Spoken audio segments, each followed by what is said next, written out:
Good. How are you doing? Very well. Is that are you actually in this place? Or you it looks like no, it's a picture.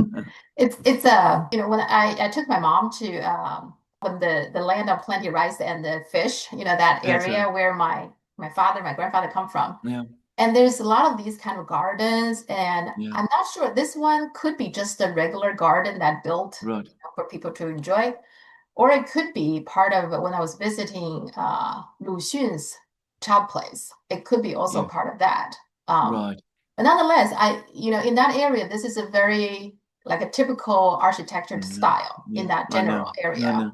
I know. And I like it because my grandfather's house not exactly looked like that, but he used to have a house that's a little bit similar, that style. Yeah, And it yeah. just reminds me of my childhood a little bit. So, It's one of the most elegant architectural styles that has ever been created. And mhm, can I just also say, I mean, I don't know whether you're aware of this, but um, in the West there is a massive market, or at least there used to be, for Ming mhm. era furniture.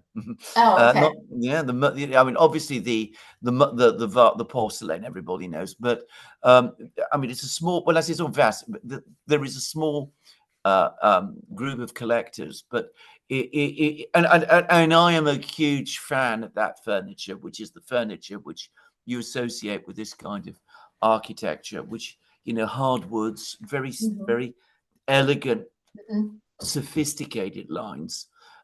It's beautiful furniture altogether, and I'd love to have a place like that altogether. I must say, yeah. Now, behind me, there's a sign. It's called Listening to the Rain. So it's a place that Mm. you listen. So you were talking about China's, peaceful, and just the Yeah, very typical listening no, to the rain sounds very peaceful to me. yes, I So, know. No, China is. I mean, it's my great love of Chinese culture: painting, mhm. music, gardens. This is a civilization of peace.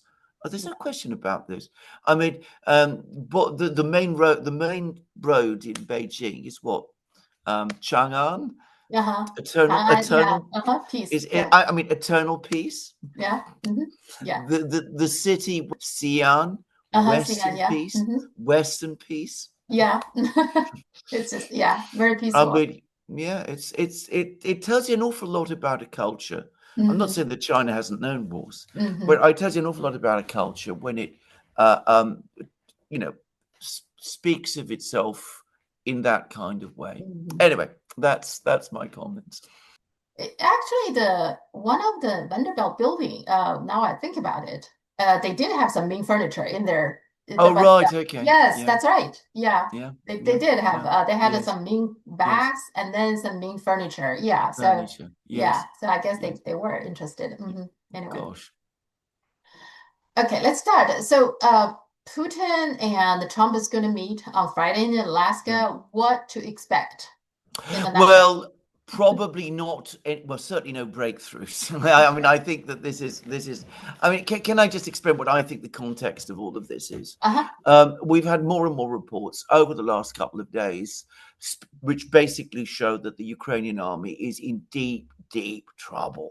hmm The military situation in Ukraine is turning catastrophic.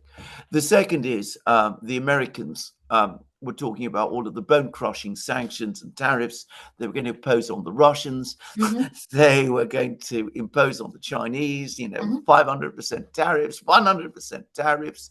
They tried to do that with the Indians. It all backfired horribly. They now realize that this isn't going to work either.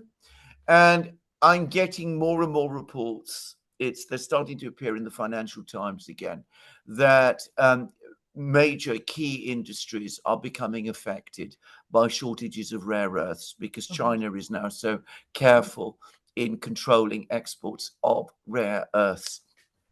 So the administration, Trump, is in very serious trouble. I mean, it's may not seem that like that this way.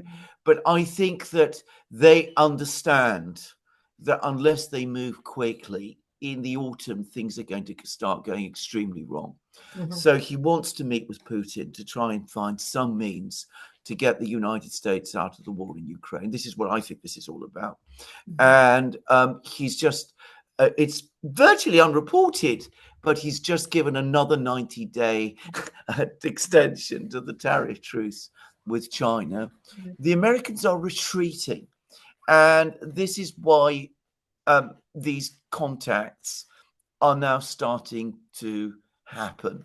So he wants to speak with Putin. He's going to try and talk Putin into some kind of a ceasefire. The Russians say no, and it's very difficult to see why they should say yes.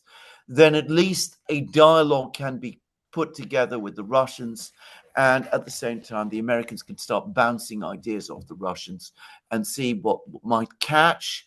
And of course, if the Ukrainians and the Europeans act as obstructively as always, then the Americans have an excuse to walk away. So I think this is probably what this is all about. Just to say, it's, by the way, I should make one thing absolutely clear. Contrary to what the media in the West is saying, it was the Americans who asked for this summit. Of that, there is no doubt at all. They they always trying to confuse people with that, I know. The Russians have said so. The Russians quite clearly said so. The Americans proposed the summit. We agreed. It was the Americans who sent their representative to Moscow. This was Witkoff. And the reason he was sent to Moscow was to try to persuade Putin, who's been very skeptical about us having a summit meeting with Trump up to now, to persuade Putin to agree to a summit meeting. And it was the Americans who wanted the first meeting to happen in Alaska. And it's also, we can talk about that later, but it's also Trump who, actually the US and NVIDIA wants to sell the H20. Turns out China never asked that. But they make it sound like that's one of the conditions China wants. I know. But China was even surprised by it. Oh, you want to sell it again? So but we didn't ask for it. So no. They do this. They do this all the time, and it unfortunately, many people in the West, because they're only getting news from American sources, accept this in good faith, and then they construct whole elaborate theories on the basis of that. Why does China decide to buy this ship? It must mean that the Chinese are having problems. Why are the Russians seeking a summit meeting with Trump? It must mean that the Russians are also having some problems. And of course, the entire premise is wrong. Now, for Trump, is he trying to get some kind of an armistice agreement like the Korean deal? Is that what he has in mind? Yeah, probably. And I think, if it was done on the right terms, it might even work. Except that the armistice deal, I mean, the Russians are not looking for an armistice. What they're looking for is something that goes beyond an armistice. They want a complete treaty. So the Russians have said, look, if there is a ceasefire, and they put very stringent conditions on what a ceasefire would be. They want the Ukrainians to withdraw from Donbass. They want restrictions on the weapons and the intelligence that the West would supply to Ukraine, all of that. If there is a ceasefire of that kind, then they want to follow up to a final agreement very quickly, not what's happened with Korea, where there've been no negotiations at all for decades. And in fact, the whole peace process has come to a complete stop and has basically been entirely forgotten.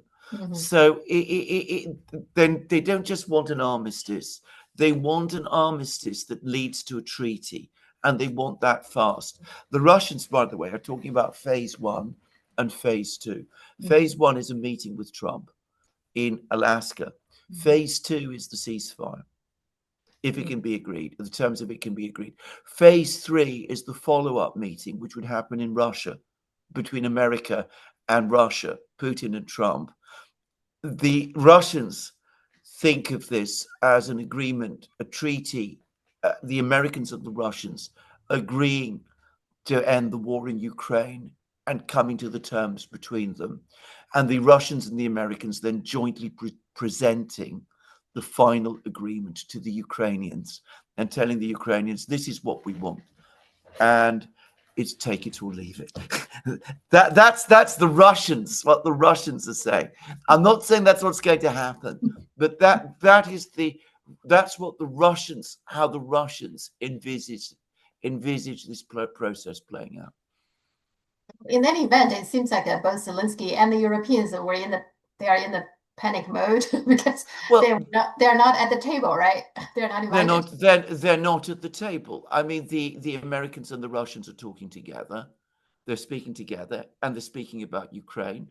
And President Zelensky is not there. He's very upset about this. And the Europeans are not there either. It's all being decided over their heads, and they're furious about this. But then, whose fault is that? I mean, they're angry because the Americans and the Chinese talk together, and they're not involved. They could talk to Beijing.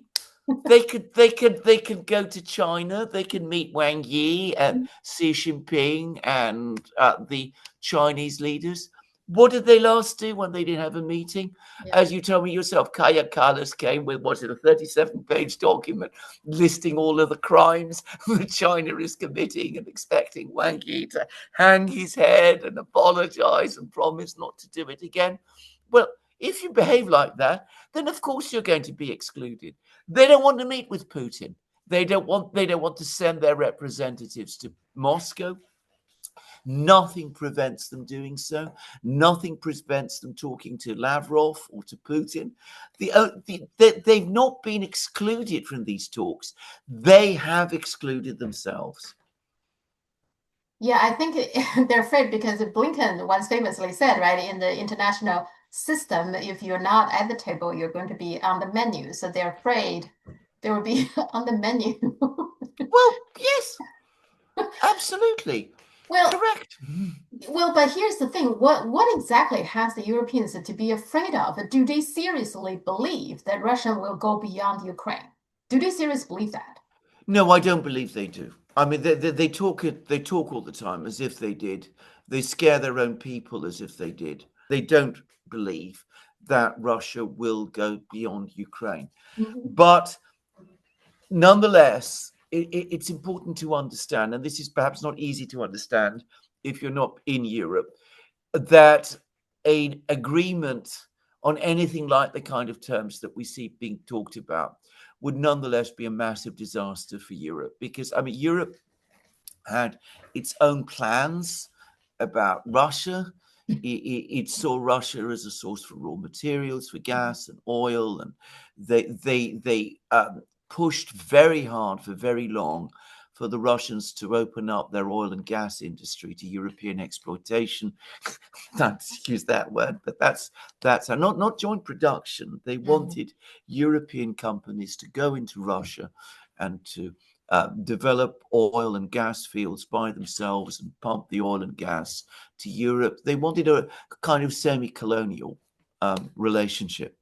And they spoke about, I remember they talked about this, that they wanted, as they put it, diversity downstream. In other words, the pipelines, diversity downstream, so that it would be Western companies that would distribute the gas, not Gazprom, Western companies. And they wanted diversity upstream, diversity so that European companies would so that was how they saw it, and they would pay a levy to the Russians, and again, a very ultimately a neo-colonial setup. And this was something that they were deeply committed to over many, many decades. And now, of course, that option is fine. I mean, we're now reaching that point when that door is being shut, and instead of a weak Russia, a defeated Russia, a broken Russia, they're faced with a very powerful Russia, a Russia that doesn't like them, doesn't trust them, and that is very, very unsettling to them. Well, nonetheless, if this is going to be the deal, look like the Korean summit, Korean peace deal, armistice the South Korean president refused to sign it, remember? That's right. That's exactly But right. but, Yeah, it's but exactly the same. Yeah. nonetheless. Exactly. You're completely right. It's the way Zelensky's talking, he might do the same. Okay. But you see that there's a difference because in the Korea, in the conflict in Korea, the United States was physically present on the ground. That's The right. army was That's right. there. Whereas, of course, so if this president of South Korea, Syngman Rhee, who was an evil and corrupt man, by the way, very corrupt and very evil, just to say, Mhm. if he didn't sign it, in a kind of a way, it didn't matter Mhm. Yeah. because the Americans would still be there, but the Mhm. Americans are not going to be there in Ukraine. So if Yeah. Zelensky doesn't sign it, then he's left with the Russians and he's on his own. Yeah. Yeah. Okay.